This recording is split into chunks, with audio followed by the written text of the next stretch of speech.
आप साधना के क्षेत्र में बिल्कुल नए हैं, अभी कुछ ही दिन पहले आपने सूक्ष्म जगत की यात्रा शुरू की है। हो सकता है आप कोई मंत्र जप करते होंगे या फिर कोई नाम जप करते होंगे, लेकिन अगर आपकी कुंडलिनी जागृत हो गई होगी तो उसके बाद आप किस अवस्था को प्राप्त करते हैं, ये मैं आपको इस वीडियो में बताने जा रहा हूँ। अगर आपकी कुंडलिनी जागृत हो चुकी है तो उसके बाद अगर आपके कोई भौतिक गुरु हैं तो आपको उन भौतिक गुरु की भी ज़रूरत नहीं पड़ती है और ना ही आपको किसी दूसरे इंसान से पूछने की ज़रूरत पड़ेगी कि मेरे कितने चक्र एक्टिवेट हुए हैं या फिर मेरी कुंडलिनी एक्टिवेट हो चुकी है या नहीं। तो जब तक आप अपनी सूक्ष्म जगत की यात्रा के विषय में बाहरी तत्वों से पूछ रहे हैं कि मेरे कितने चक्र जागृत हुए हैं या फिर मेरी थर्ड आई कितनी एक्टिवेट हो चुकी है, अगर आपकी थर्ड आई एक्टिवेट हो जाती है या फिर आपकी कुंडलिनी जागृत हो जाती है तो उसके बाद कम से कम आपको किसी गुरु से पूछने की जरूरत नहीं पड़ती है। एक्चुअल में उसके बाद गुरु की जरूरत भी नहीं पड़ती है, लेकिन इसका मतलब बिल्कुल भी ये नहीं है कि कुंडलिनी जागृत हो जाने के बाद या फिर थर्ड आई एक्टिवेट हो जाने के बाद आपको अपने गुरु की ही बुराई करना शुरू कर देनी है। अगर एक इंसान की आत्मा का आकार मात्र एक पत्ते के बराबर होता है तो फिर एक चींटी की आत्मा का आकार कितना होगा, एक कमेंट। तो पहली बात, आत्मा, सूक्ष्म शरीर या फिर एस्ट्रल बॉडी को इंसान एक ही समझते हैं, जबकि आत्मा एक अलग चीज़ है और सूक्ष्म शरीर या फिर हम इंसानों की एस्ट्रल बॉडी एक अलग चीज़ है। लोग आत्मा को ही भूत प्रेत समझते हैं, जबकि आत्मा, एस्ट्रल बॉडी या फिर हम इंसानों का सूक्ष्म शरीर अलग अलग चीज़ें हैं। जैसा कि आपने सुना होगा कि परम तत्व परमात्मा कण कण में रहता है, तो परमात्मा जो कण कण में रहता है वही आत्मा होती है। तो सब जगह होने की वजह से आत्मा को कहीं भी जाने की ज़रूरत नहीं पड़ती है, क्योंकि वो सब जगह होती है। और ऐसा नहीं होता कि मेरी आत्मा अलग है, आपकी आत्मा अलग है। आत्मा या परमात्मा लाइक ऊर्जा जो कि सब जगह है, तो जो सब जगह होता है उसे कहीं जाने या आने की ज़रूरत नहीं पड़ती है। हाँ, हमारा सूक्ष्म शरीर या फिर हमारी एस्ट्रल बॉडी जिसे कि हम भूत प्रेत कहते हैं, वो जरूर इधर उधर जाता है, क्योंकि वो आत्मा या परमात्मा नहीं है। लोग आत्मा को ही भूत प्रेत भी समझते हैं, जबकि जो भूत प्रेत होता है वो हम इंसानों का सूक्ष्म शरीर यानी कि एस्ट्रल बॉडी होता है। और जो हमारा सूक्ष्म शरीर होता है उस सूक्ष्म शरीर की भी बहुत सारी लेयर्स होती हैं। सबसे पहले तो हमारा ये फिजिकल बॉडी होता है जिसे कि हम स्थूल शरीर कहते हैं। उसके बाद हमारा सूक्ष्म शरीर होता है जो कि लगभग हमारे इस फिजिकल बॉडी से ही मिलता जुलता होता है। लेकिन जो हमारा सबसे छोटा सूक्ष्म शरीर होता है वो एक प्रकाश पुंज की तरह होता है और एक पत्ते की तरह ही उसका आकार होता है। और जैसा कि आपने कमेंट किया था कि एक इंसान की आत्मा का आकार अगर एक पत्ते के बराबर होता है तो फिर एक चींटी की आत्मा का आकार कितना होगा। इस फिजिकल वर्ल्ड वाली नापतोल वाली प्रणाली आपकी सूक्ष्म जगत की व्यवस्थाओं में काम नहीं आएगी। तो जो चींटी होती है जो कि दिखने में बहुत छोटी सी होती है, उसका जो सूक्ष्म शरीर होता है उसका आकार भी पत्ते के बराबर ही होता है। ऐसा नहीं कि हम इंसानों का जो ये फिजिकल बॉडी है इससे थोड़ा छोटा हमारा एक सूक्ष्म शरीर होगा, उससे छोटा हमारा एक सूक्ष्म शरीर होगा और उससे भी छोटा हमारा एक सूक्ष्म शरीर होगा। एक्चुअल में आत्मा से आपका मतलब है कि हमारा जो सबसे छोटा सूक्ष्म शरीर होता है जिसे कि कारण शरीर कहते हैं, जो कि एक प्रकाश पुंज की तरह होता है, लगभग पत्ते के बराबर उसका आकार होता है। तो एक चींटी का जो कारण शरीर होता है वो भी पत्ते के बराबर ही होता है। ऐसा नहीं कि चींटी का आकार बहुत छोटा है तो उसका सूक्ष्म शरीर भी और भी ज़्यादा छोटा होगा, मतलब बिल्कुल ही ना दिखाई देने वाला जैसा होगा अगर आपकी थर्ड आई एक्टिवेट है उसके बाद भी। तो फिजिकल वर्ल्ड वाली जो नापतोल वाली व्यवस्था जो होती है वो सूक्ष्म जगत में काम बिल्कुल भी नहीं करती है। और फिजिकल वर्ल्ड एक अलग व्यवस्था है और सूक्ष्म जगत एक अलग व्यवस्था है। जैसे अगर हम कोई मंत्र जप करते हैं या फिर कोई नाम जप करते हैं तो हमारा जो आभा मंडल होता है वो भी और भी ज़्यादा ऊर्जावान होता है, मतलब वो और भी ज़्यादा जगह लेने लगता है। ऐसा नहीं कि हमारी इस फिजिकल बॉडी के ही अंदर उसे जितना भी फैलना होगा वो फैलेगा। आत्मा और सूक्ष्म शरीर यानी कि एस्ट्रल बॉडी में क्या फ़र्क होता है, इस बारे में ऑलरेडी मैं एक वीडियो बना चुका हूँ। थोड़े दिन पहले मुझे एक कमेंट और आया था कि आप तो मुझे कंफ्यूज लग रहे हैं। बिल्कुल राइट सर, इस दुनिया में ऐसा कोई भी इंसान नहीं होता है जो कंफ्यूज नहीं होता है, या फिर हर कोई इंसान पूर्ण नहीं होता है। अगर हम पूर्ण होते तो कम से कम हम इस मानव जीवन में इस शरीर के साथ सर्वाइव नहीं कर रहे होते। और इंसान पूर्ण तभी होता है जब वो दोबारा से जाके ब्रह्म में मिल जाता है। जैसा कि मैं अपने बहुत सारे वीडियोज़ में बता चुका हूँ कि जब से इस सृष्टि की रचना हुई है तब से ही हम ब्रह्म से अलग हुए हैं।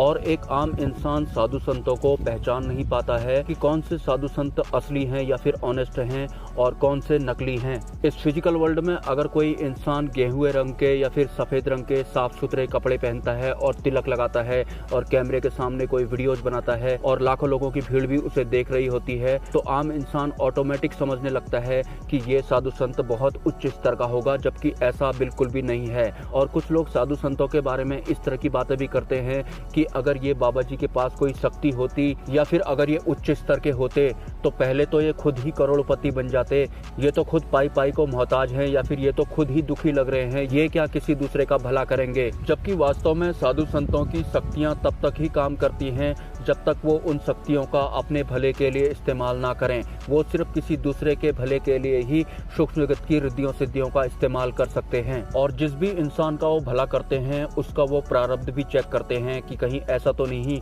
पूर्व जन्म की सजा काटने की वजह से ही इस इंसान की इतनी बुरी हालत हुई है। और जिन साफ सुथरे कथावाचकों को आप टीवी पर देखते हैं उनके पास किसी भी तरह की कोई भी रिद्धियां सिद्धियां होती ही नहीं है। वो सिर्फ किताब पढ़कर आपके सामने ज्ञान उड़ेल रहे होते हैं और उस तरह का ज्ञान ग्रहण करने के बाद आप 15-20 मिनट तक तो सहज हो पाते हैं, लेकिन घर जाकर आपकी हालत वैसे की वैसी ही हो जाती है। सच बताऊं तो निस्वार्थ भाव से अगर सिर्फ 3 महीने के लिए भी आप टाइम के हिसाब से हनुमान चालीसा का पाठ करना शुरू कर देंगे या फिर हर दिन एक पर्टिकुलर समय के हिसाब से दिया जलाना शुरू कर देंगे तो इन कथावाचकों से बहुत ज़्यादा उच्च स्तर के साधु संत आप खुद घर में ही बन जाएंगे और ना ही आपको कोई अन्य किताब पढ़ने की जरूरत पड़ेगी। यहाँ पर आने से पहले मैं एक दुकान पर बैठा हुआ था, वहाँ पर मुझे मिलाकर 4 लोग थे। तो वहाँ पर एक इंसान ने बोला कि एक बाबा जी आए थे और लोग बोल रहे थे कि ये बाबा जी ने मौन धारण कर रखा है।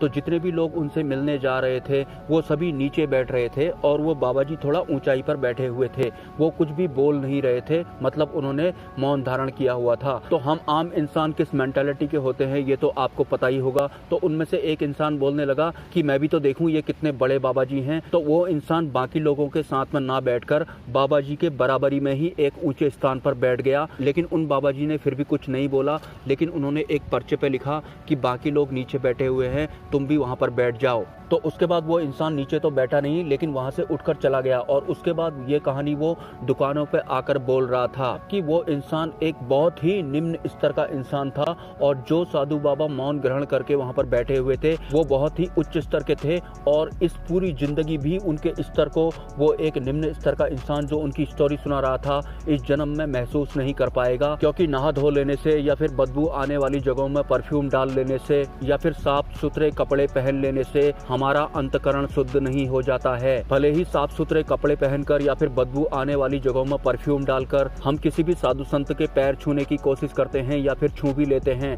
लेकिन नहा धो लेने से या फिर बदबू आने वाली जगहों में परफ्यूम डाल लेने से या फिर साफ सुथरे कपड़े पहन लेने से हमारी जो मलिनताएं होती हैं जो कि हमारे सूक्ष्म शरीर में स्टोर रहती हैं वो नहीं मिट जाती हैं, वो वहीं की वहीं रहती हैं। तो इस वजह से भी कुछ पर्चा लिखने वाले बाबा के जब कोई इंसान पैर छूने की कोशिश कर रहा होता है तो वो उससे कहते हैं कि दूर रह, क्योंकि साफ सुथरा होने का मतलब ये नहीं है कि आपका अंतकरण भी साफ सुथरा हो चुका है। और जो ऊर्जाएं होती हैं भले ही नेगेटिव हों या फिर पॉजिटिव हों, एक दूसरे को अपनी तरफ आकर्षित करती हैं। तो इस वजह से भी कुछ पर्चा लिखने वाले बाबा कुछ लोगों को अपने पैर छूने से मना करते हैं ताकि उनकी मलिनता से उनकी पॉजिटिव ऊर्जा खराब ना हो जाए। जैसे कि आप अभी कंफर्ट जोन में बैठकर अपने घर पर मेरा ये वीडियो देख रहे हैं, हो सकता है आपको अभी बहुत अच्छा लग रहा होगा, लेकिन अपने इस पूरी जीवन में आपने कई लोगों का दिल भी दुखाया होगा, कई लोगों के साथ बुरा भी किया होगा, लेकिन हो सकता है अभी आप बिल्कुल ही भूल गए हों कि आपने किस इंसान के साथ क्या बुरे शब्द बोले थे या फिर किस इंसान के साथ क्या बुरा किया था। और उसके बाद नहा धोकर और बदबू आने वाली जगहों में परफ्यूम डालकर आप मेरे सामने खड़े हो जाएंगे तो इसका मतलब ये नहीं है कि पहले जो आपने किसी के साथ बुरा किया था वो खत्म हो गया, वो अभी भी आपके अंतकरण में समाया हुआ है। और साधना करने से या फिर मंत्र जप करने के बाद ही वो चीजें उजागर होने लगती हैं। और ये भी एक कारण होता है कि मंत्र जप करते वक्त या फिर हनुमान चालीसा का पाठ करते वक्त जो उबासियां हमें आती हैं वो हमारी वही मलिनताएं होती हैं जिन मलिनताओं को हम आजकल भूल गए होते हैं। अगर आपके कोई सवाल है तो आप मुझे कमेंट कर सकते हैं, और अगर आप इस चैनल को सपोर्ट करना चाहते हैं तो इसी वीडियो के कमेंट सेक्शन में एक UPI ID आपको मिल जाएगा, स्वेच्छा से आप सपोर्ट कर सकते हैं, कोई ज़बरदस्ती नहीं है। मिलते हैं नेक्स्ट वीडियो में। ब्रह्मा विष्णु महेश, जय मां पराशक्ति।